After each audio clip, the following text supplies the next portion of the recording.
All right. When I first went to Chartres Cathedral 30 or more years ago now, one of the things that really captured my imagination was the way that the artists, the medieval artists in the 1200s, 1100s and 1200s, used color to communicate ideas.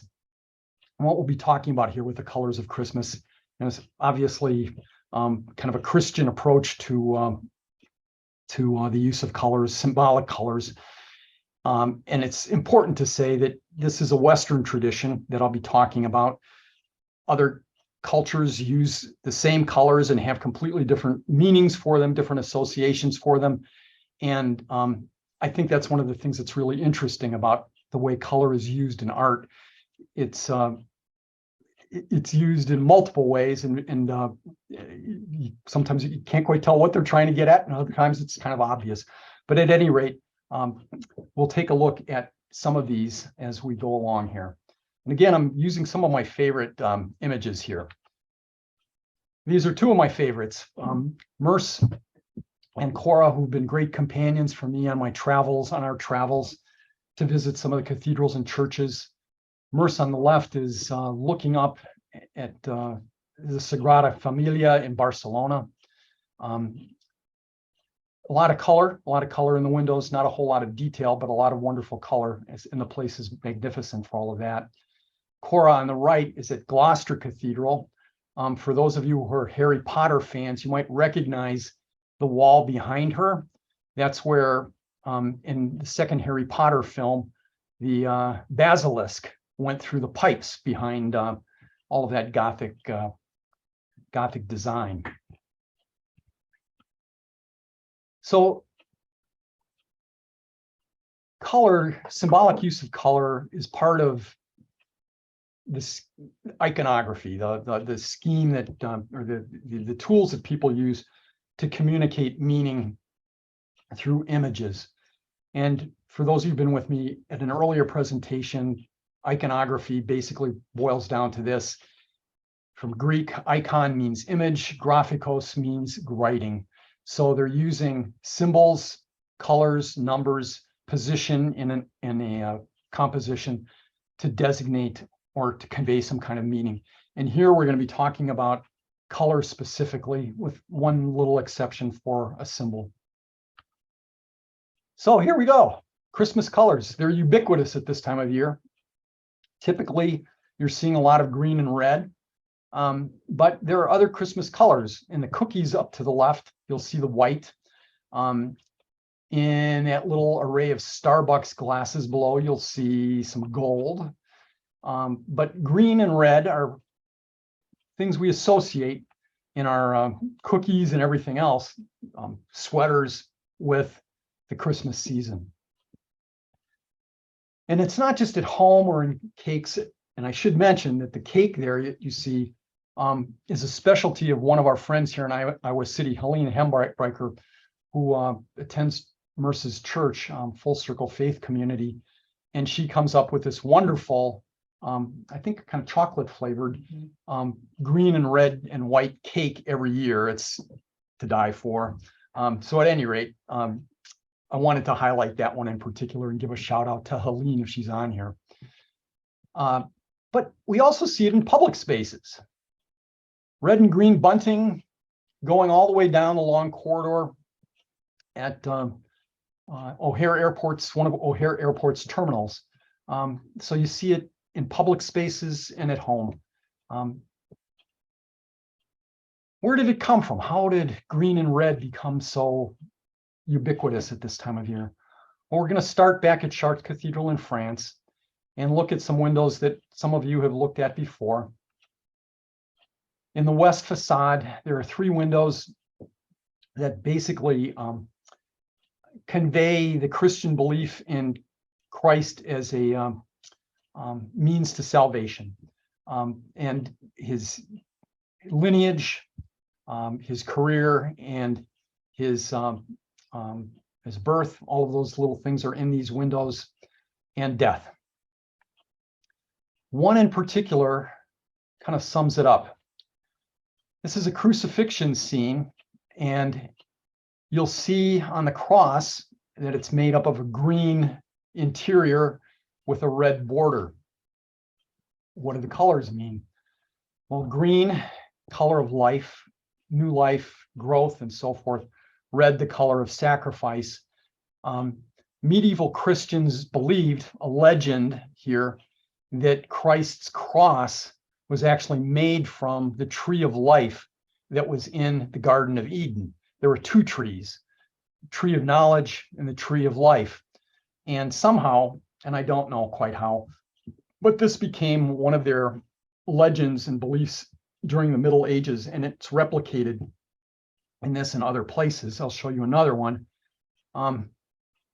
Let's see. At Cologne Cathedral, you see Christ on a tree of life that actually ties together a whole long series, a vertical series of images from his life. The green being here, a big green vine. Mary on the left is wearing red and green, a gold band and white. White, symbolic of purity. Gold, symbol of light, divinity, and we'll see some more of that along the way.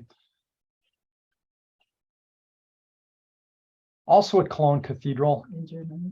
In Germany, yeah, I'm in Cologne, Germany. Here's the Nativity image.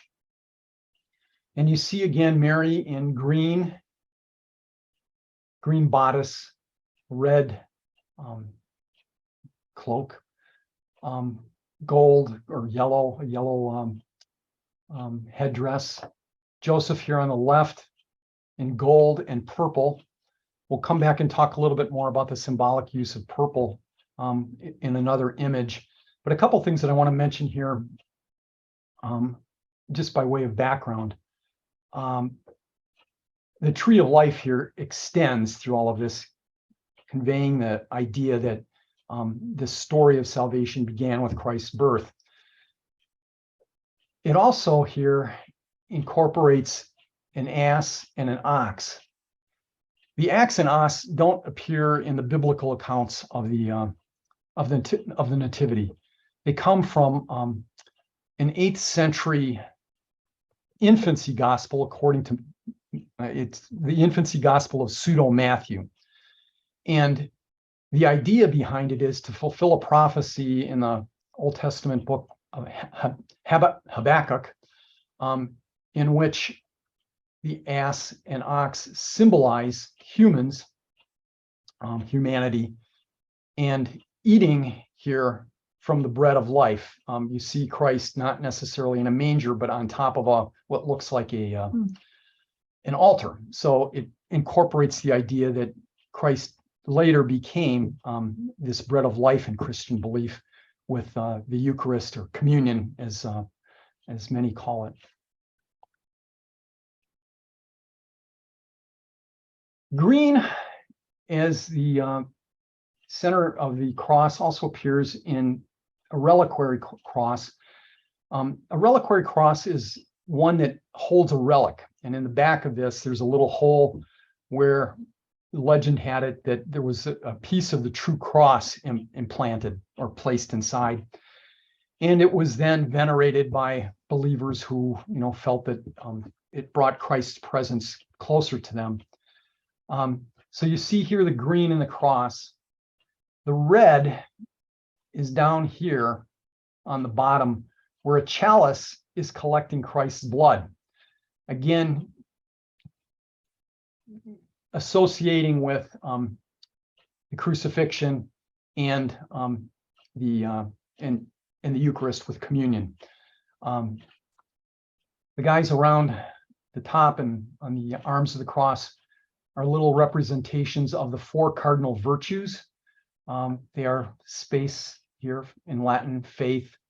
I think we've got obedience. I can't remember all of them, but at any rate, 4 cardinal virtues then appear at the points of the cross. Again, and this is in the U.S. It's in Baltimore, a wonderful museum, the Walters Art Museum, just a little bit north of downtown Baltimore. Well worth a visit. It has one of the best collections of medieval art and artifacts in the country. Really excellent. So when did this green and red thing start? I don't know. I don't know. Some of the earliest examples, I've got a couple of them here. This one comes from Barcelona, or from Catalonia. An altarpiece from an abbey church that was dismantled in time. But you see Christ in green and red, Mary wearing a dark blue. The scene here is, the scenes are the Annunciation up on the top left, with the angel Gabriel announcing to Mary that she would bear a child. Mary and her cousin Elizabeth sharing news of that. Over on the right, you have Joseph, Mary, and the Christ child, and again, the ox and ass. Christ child, Jesus in red and green. Over here on the left, you have the three kings approaching. And over on the right, it's a scene from, it's called not the presentation of Christ, but this is the presentation of Christ in the temple. Yep. Shortly after his birth, I think with two turtle doves somewhere in there. At any rate, moving on. This one's even a little earlier.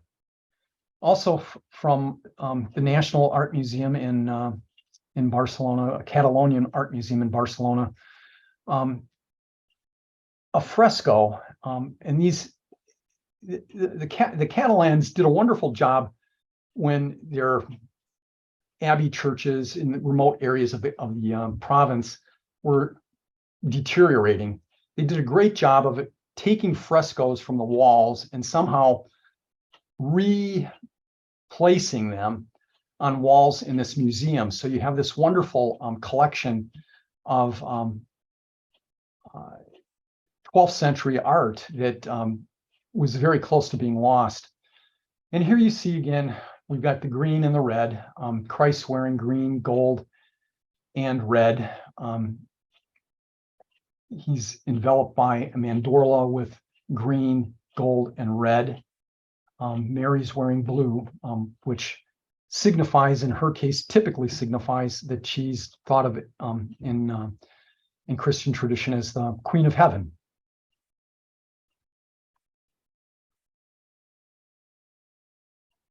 That's beautiful.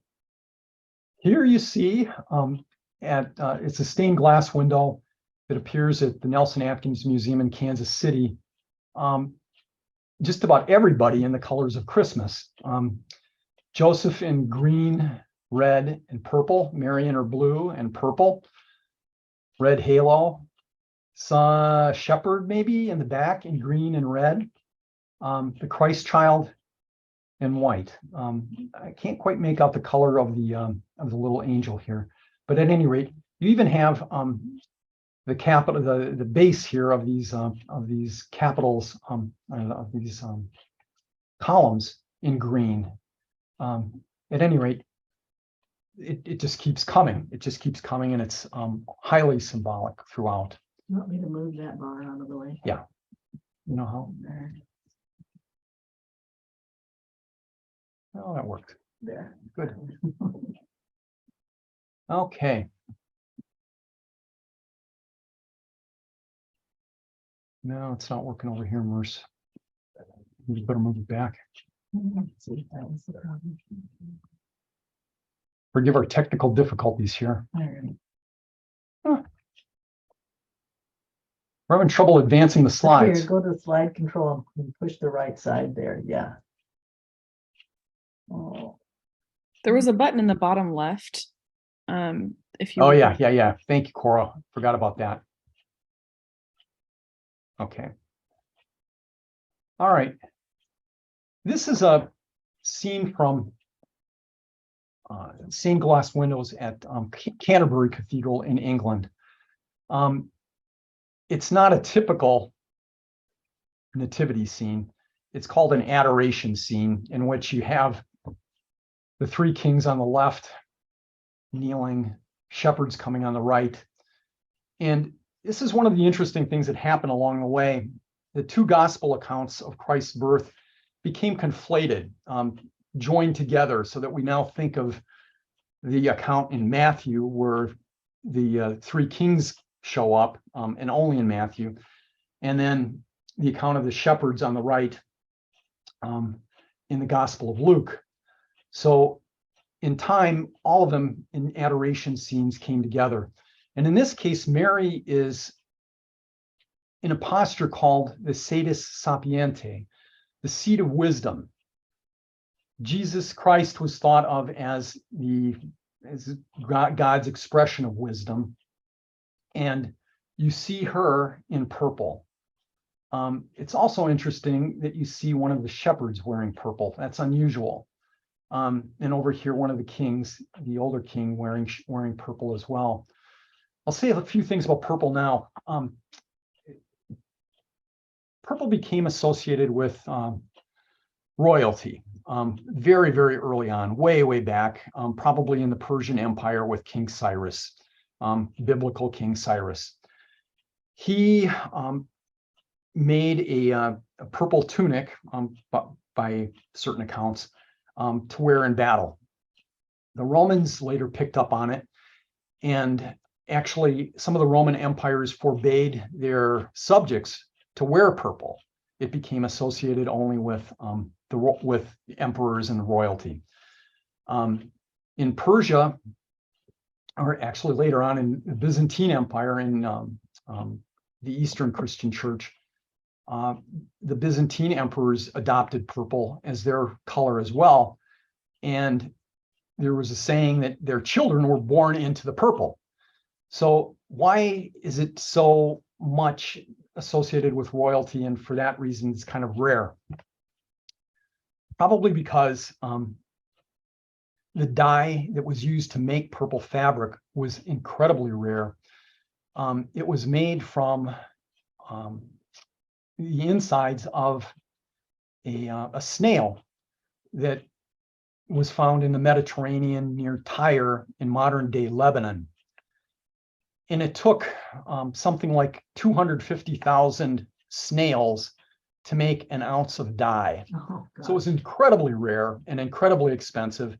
And some say that it was even, it was worth its weight in gold, which I'm pretty sure it was. So it wasn't until much later, when we could make synthetic dye, that purple became available to common folk. But at any rate, purple is also an interesting color. It has multiple meanings. It's in the Middle Ages, it was thought to be the first color of the rainbow, and perhaps for that reason, it also became associated with the start of the Christian calendar in December with the Feast of Advent. There are other associations with it too, but at any rate, those are the two that are, to me, for this purpose, most interesting. Cora, any questions at this stage of the game come in? There has been one, yes, from Dominique.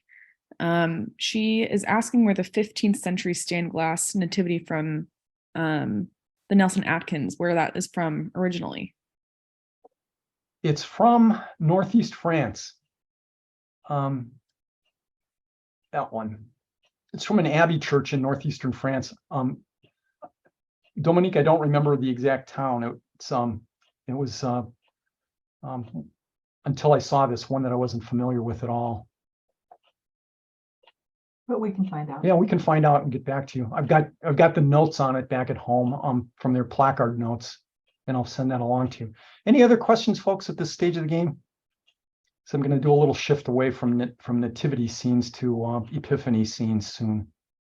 No, I just want to add one thing, Mike, although it's not religious, but I believe that the last gown that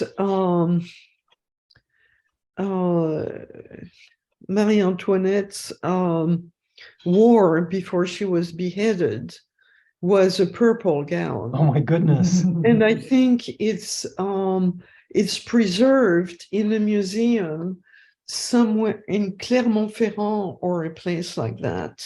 Okay. I'll research it again. I run into that some months ago, and I will send that to you.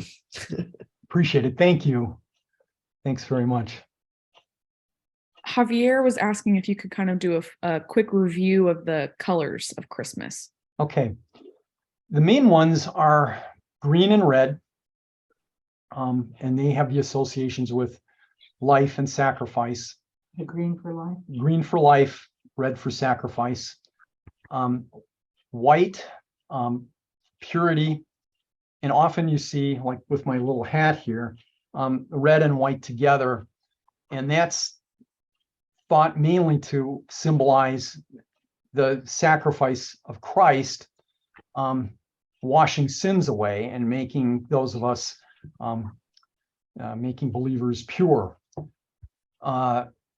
Yellow, associated with light and also with God, with divinity. Sometimes you'll see, you'll see, for instance, the Pope wearing white and yellow, or white and gold. Some folks say that it's it may come from the egg with its yellow yolk and white. Yeah. The white exterior, the white, whatever else, the egg whites. And then that the egg itself symbolizes a beginning and new life.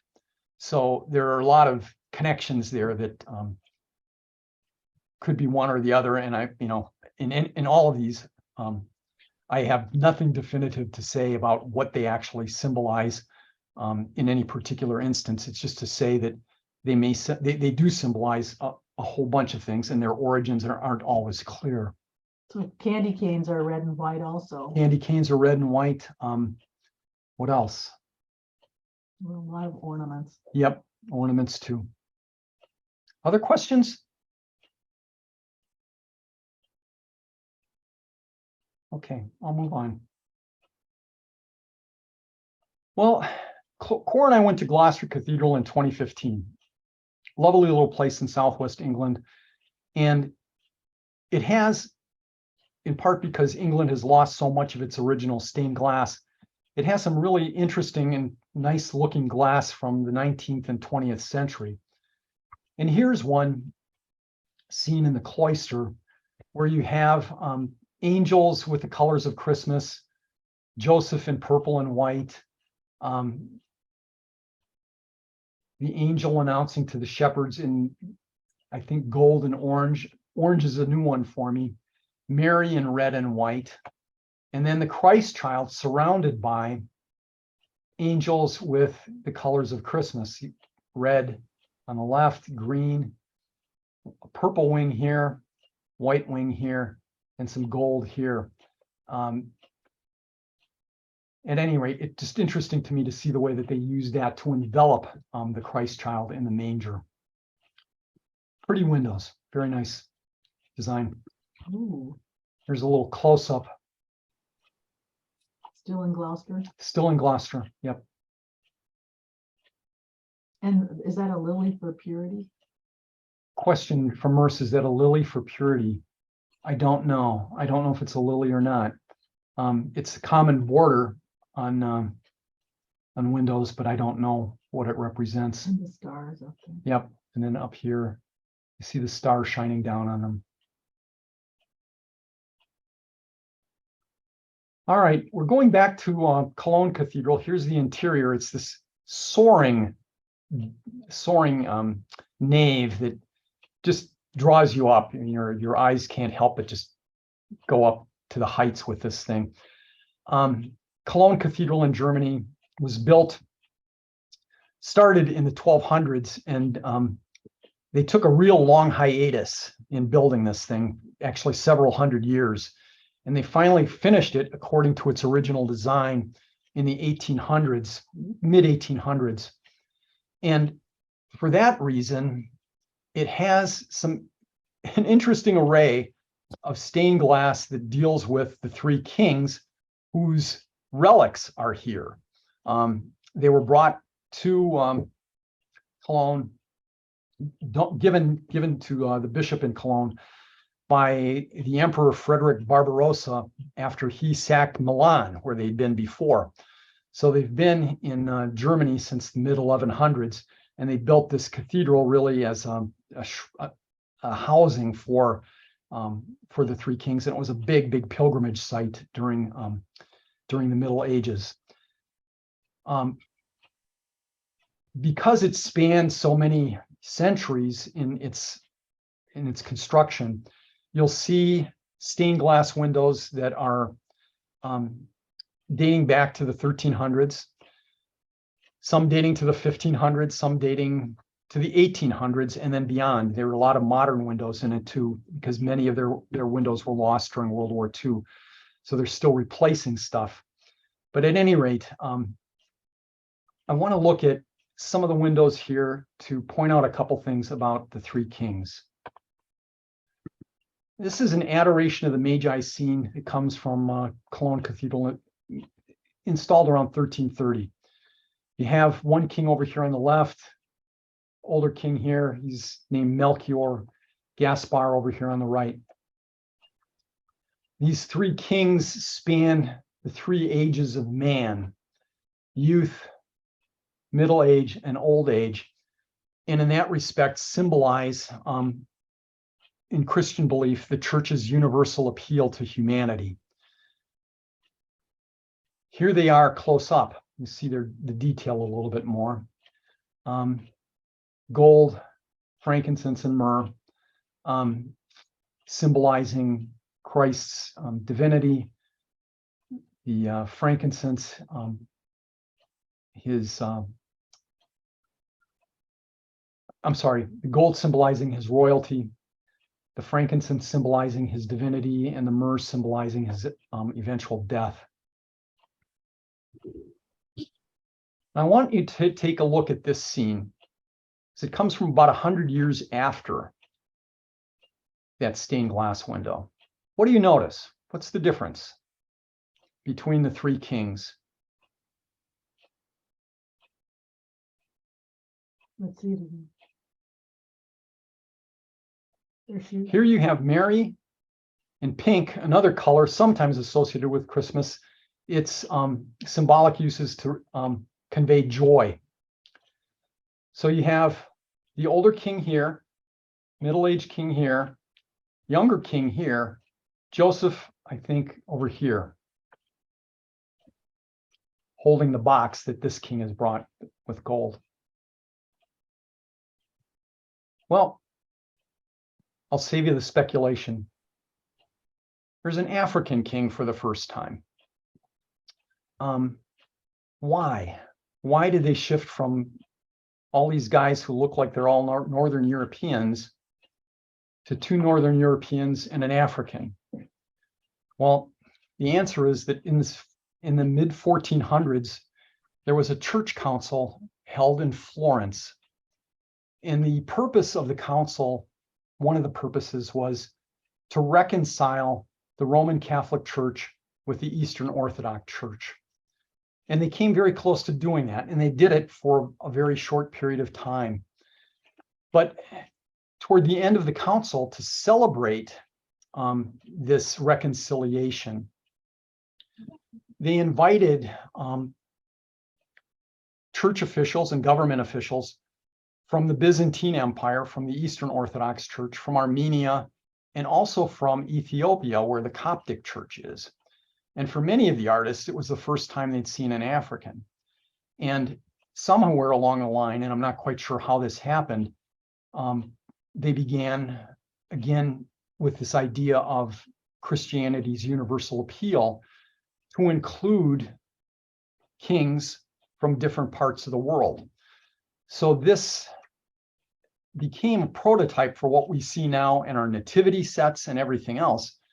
We have an older, a middle-aged, and a younger king, and it varies whether or not, I mean, an African, but it varies which one is which, kind of varies from scene to scene. Still at Cologne Cathedral, this window of the adoration of the Magi and the shepherds, again, the conflated two gospel accounts, became kind of a model, especially for German stained glass windows that appear all over the United States, made by studios in Munich. You'll see some of these. I've seen some in Milwaukee. I've seen some in Sioux City. We'll look at one of those in a bit. But this configuration became a prototype. There's the African as a younger man, middle-aged, and the older white hair here. Here's the scene from Sioux City Cathedral, the Cathedral of the Epiphany, where Merce and I were married. The African is a light-colored African here, but he's darker skinned than the others. And you see again the colors of Christmas: red here, green here, purple here, and gold. A little farther away from Iowa, St. Patrick's Cathedral in New York City. This is a French designed window. Again, red, gold, green, white. Mary wearing blue, Queen of Heaven. Crown placed at Christ's feet, signifying his, in Christian belief, kingship. Joseph in the background wearing purple and sort of an olive shade of green. And then the shepherds over here. I wanted to point this one out because of its use of yellow. During the Middle Ages, when these Gothic cathedrals were expanding the use of glass through big window openings, there was a lot of experimentation with glass coloring techniques. And one of the things that happened around that time is that there was a translation made of a book by an Arab chemist named Ibn al-Hayyan, Shabir al-Hayyan, I'm sorry, who was known in Latin as Geber. And Geber wrote a book that outlined which metals to use to give glass their color. That book was translated in the 1140s in Toledo, Spain, at the same time that all of the stuff we talked about before with the Aristotle, the rediscovery of Aristotle happening. Well, along with the rediscovery of Aristotle coming from Arabic to Latin, there were also scientific works being translated from Arabic to Latin. And this one was translated by a famous, relatively famous translator named Gerard of Cremona. And at Toledo at the time, there were a whole lot of these translators working together. They were Jewish, Christian, Arab, working under the direction of the King of Castile. Looks like peacock feathers. Yeah, I'm going to talk a little bit about that. This is the one symbol that I'm going to talk about. So here you have a nativity scene. The light signifying that it's dark outside, the ox and ass, again, Joseph praying here. Mary looking over the Christ child surrounded by all these angels. What they were able to do in the 1200s was figure out, late 1200s, is that they could use something called silver nitrate to paint on top of glass, here on top of white glass, to make these rays of color. And they did it here in the wings of the angels and in their hair. And this technique called silver stain became very popular. And in the 1500s and 1600s, you sometimes see nothing but silver stain in some windows. This one has Christ's halo in gold, Mary's, so to Joseph, all symbolizing divinity. And one of the things that's interesting here, and we've talked about this before in one of the talks about Chartres Cathedral, you see the angel's wings made up of peacock feathers. Why? Well, from ancient times, and this goes way back to the Greeks and Pliny, the Roman naturalist, and others, and it carried through into the Middle Ages and beyond, there was this idea that peacock flesh didn't rot, that it was essentially immortal. So you see angels sometimes with peacock feathers to symbolize their immortality. And you have all of them here doing that. All right, now back to the Midwest. You'd think that a church in Minneapolis named for Bethlehem, and Bethlehem, by the way, means house of bread. Again, connecting with the Eucharist and the wheat and bread there. But at any rate, Bethlehem, you'd think that this church would have some good nativity scenes, and it does. Here's a kind of a symbolic one. It shows Mary in the center, Joseph on the left wearing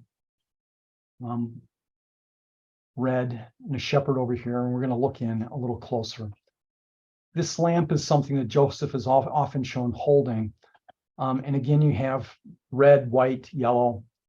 Mary, his halo is green and red. Mary's is red and white. Christ child's yellow, blue, red. Blue shawl for Mary, Christ in white swaddling clothes. But at various points around this window, there are little symbols. And here's one of them. It's the manger with wheat coming out of it. And this is an old theme. It goes back, and I've seen it in windows dating back to the 1300s and 1400s, where you might find Christ's pillow made up of a sheath of wheat, or you'll just see it laying on the in the foreground. Again, making this connection between Christ's sacrifice, birth, coming to earth to sacrifice for sinners, and one way to partake in the eternal life that Christ promised is through the Eucharist. So here you have again the wheat that would make up the host, The bread of the life. bread of life. Back to Iowa, and these are my closing ones now. New Vienna, just a little bit north of, an hour or two north of Iowa City. Here you have again, all of them together, shepherds on the right, nativity scene in the middle, Magi on the left. Interesting here in that this Magi is actually wearing a hat that's red and white. He's wearing a green cloak, gold here for this Magi, for this king, blue, green, red for this one. And one of the things I just find interesting about this is that, again, the artists surround the Christ child with the colors of Christmas. Red, purple, gold, and green, and Christ in white, symbolizing purity. And sacrificial. And the sacrificial lamb here, symbolic in the front. Last one. This is one of my favorites, and it's from about 4 blocks from our house at Emmanuel Lutheran Church.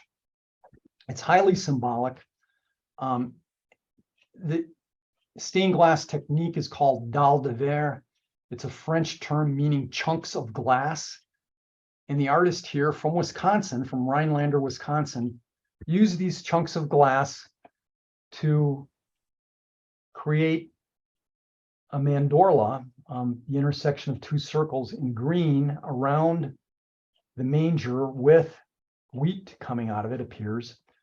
The symbol for Christ here surrounded the P, what looks like a P, it's a Chi-Rho, is what this is called. It's the first 2 letters in Christus, in the Greek name for Christ. Surrounded by a communion host. Over here on the right, in gold, shepherds are symbolized. Over here on the left, 3 crowns symbolizing the Magi. Down below, red symbolizing the sacrifice. Gold in the manger symbolizing divinity. So those are my favorites of among these colors of Christmas images that we've seen along the way. I hope you've enjoyed this. We truly want to thank you for all of this, your interest, your encouragement, your support, love. It's meant so much to us in this past year, and I know it will mean a lot to us as we go forward. And Merce just hit the stop share. And she's coming over with her own little, No, you people might have questions. yep. Questions, comments? There was one from Martha, unless anyone else has some to ask right now. I just want to say that as usual, I found this extremely inspiring. Thank you, Dominique. I can always you have a very special way to not only look at the iconography and its interpretations, but also you bring so much knowledge. And I wish, you could still expand and teach us a lot more about it.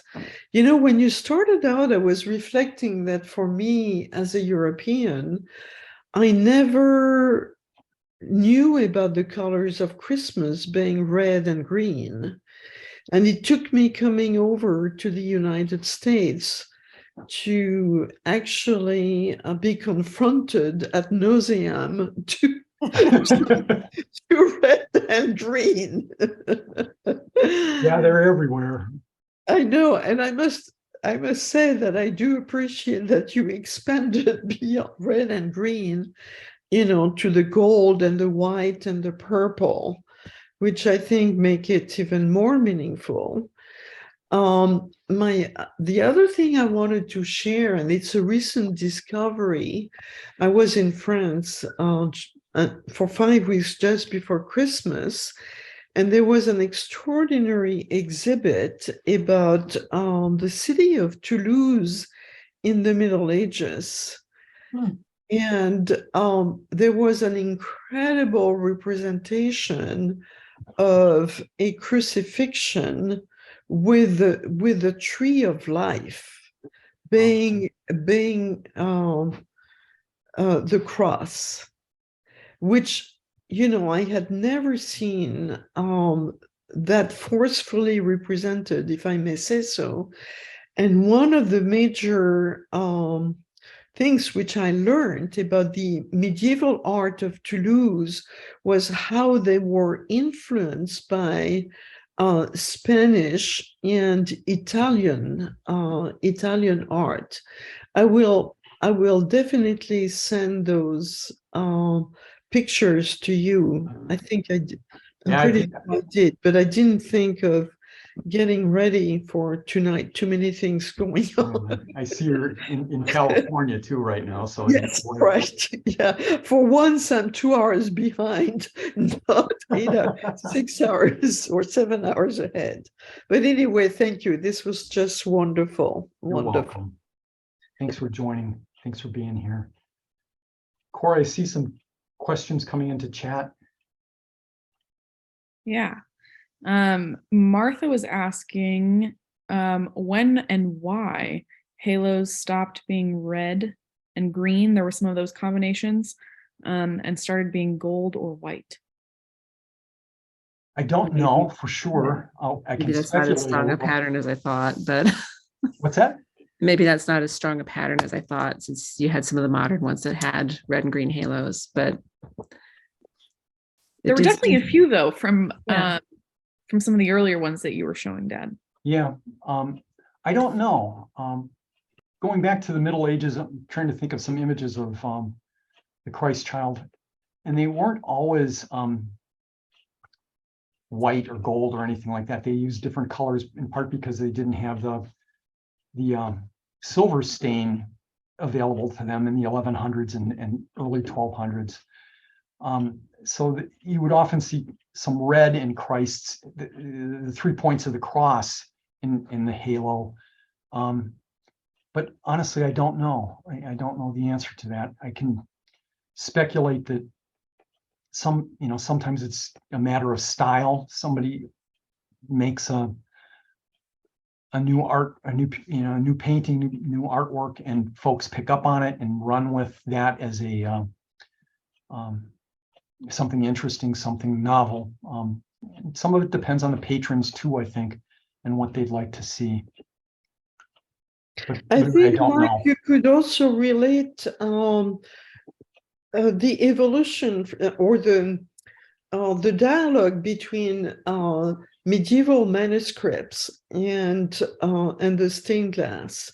And in medieval manuscripts, I mean, they had gold leaves, Yeah. which they would apply, and the halos were usually made with gold, Yep. Gold leaf. gold leaf, yes, applied. But then when the what you pointed out, that the nitrate became, what did you call it? Silver stain. The silver stain, it became a lot cheaper, but it recalled the gold halos that you found in the earlier manuscripts. Good point, Dominique. Excellent connection there. Thank you. And kind of in the same vein, David via Betsy Abramson was wondering if there was how artists, I guess, shared skills around Europe. Curious as to whether the art of making stained glass was somehow shared among churches in Europe. There were workshops and itinerant glaziers moving from place to place as these churches were under construction. So yeah, there was a lot of sharing, David. There was a manual written about how to do it by a monk, I think in the late 1100s, early 1200s. His name was Theophilus. I can't remember the name of the book, but at any rate, he compiled a lot of knowledge about making glass and stained glass in that book, and it was very influential among the medieval artists. I'm not sure to what extent all the glass was made in a particular place around a church. I think it might have been made elsewhere and then brought over. But at these workshops, then they would have the artists who were, taking little clips of the glass, fitting them in, making cartoons basically of what they wanted the window to look like, and then placing glass on top of it, and then leading and all of that kind of stuff was working in these workshops too. The glass itself, I can add this. Stained glass, colored glass dates way back into the Roman period. The Arabs probably were the first to really get very serious about making colored glass around the 800s, 700s, and 800s to use in some of their mosques. And this Jabir or Geber in Latin, his book just outlined what you needed to do with particular metals to make colors. And one of the things that they found in the Middle Ages was that that the red glass that they'd been using earlier was fading. And one of the innovations they came up with was to use powdered gold, add that to the sand and potash mix, and it then stabilized the color red. And because gold was being used, according to one account, it was the most expensive glass around, and very, very important, in this, especially in the stained glass art. I see Javier's next one. Javier, you have a question? Well, thank you, Mike, again for these 6 magnificent conferences. You're welcome. I also want to add a very interesting, which I just realized. Guadalupe colors, which is the painting is in the 1500s, in December the 5th, have the Christmas color. She have a dress of covered by green with the stars. and the dressing is red, and the surrounding is gold, and is over an angel with white, with the nopal. So, you know, I don't want to go in the deal. What is this painting? How much? How long? This painting moved millions of people, but for me, it's a miracle. Is the presence of the Virgin for all the times. But after your talk, after all this symbolism, it means to me more faith. And thank you for all of you, and my best wishes for the next year. Thanks, Javier. I appreciate that. Maureen Patterson, you've got your hand up. Yeah, I was hoping that you could talk to a little bit more about the Tree of Life, because I grew up Catholic and very religious and symbolism, but that was never anything discussed. Like Tree of Life is in my middle age is a new concept, is a new scenery for me. And so it surprised me that the whole green of Christmas came from this concept of Tree of Life. So can you tell me about maybe the history of that? I don't know a lot about the history of it. What I can tell you is that the two trees are mentioned in the book of Genesis early on, as the writer describes the garden. One of the other things that I've read about the Tree of Life is that this is a symbol, almost an archetype that cuts across cultures.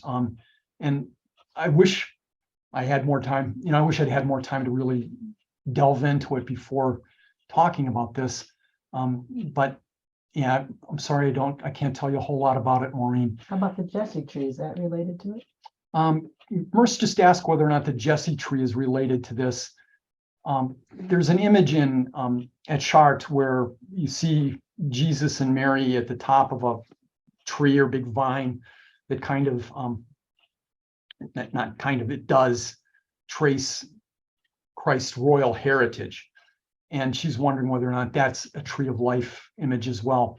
I don't know, but it's one that does some of the same kinds of things. And what it also does, very interestingly, is that in the Jesse trees, you'll often find little circles, like little bubbles rising up in the tree, signifying that it's alive, that the sap is moving. You'll see that in the Jesse tree at Saint-Denis, just outside of Paris. I think it may be in the one in Chartres, but I know for sure it's at the one in Saint-Denis, where the symbolism is just really powerful. That this is a living, that it's a living tree and that it continues. Okay, thank you. Anyone else?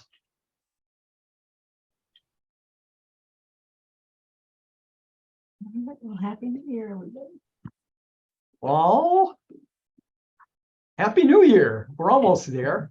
I hope that 2023 is a good one for you and yours. It's really been great to see you. Thank you for your participation, for your questions, for your comments, and for being here from coast to coast. Hey, Mike, I want to look up this Tree of Life picture. What is the name of that town? How do I spell it in France? It's Saint-Denis. It's Saint-Denis, Saint Denis. Oh, okay. Yeah, with only one N. We would say in America, St. Denis. Okay, got it. Yeah, it's the Abbey Church. It's the Abbey, the Basilica, the Abbey Basilica. It's a cathedral now too, I think, for some of the northern burbs in France. No, I think it's still an abbey. Okay. L'Abbaye Saint-Denis, yeah. With one N. Yeah. Right. Yeah. So you should find a lot of images of it. Look for Jesse. Oh, wait a minute. My second hit is Mike Klug. Mike J. Klug, excuse me. Seriously, it is.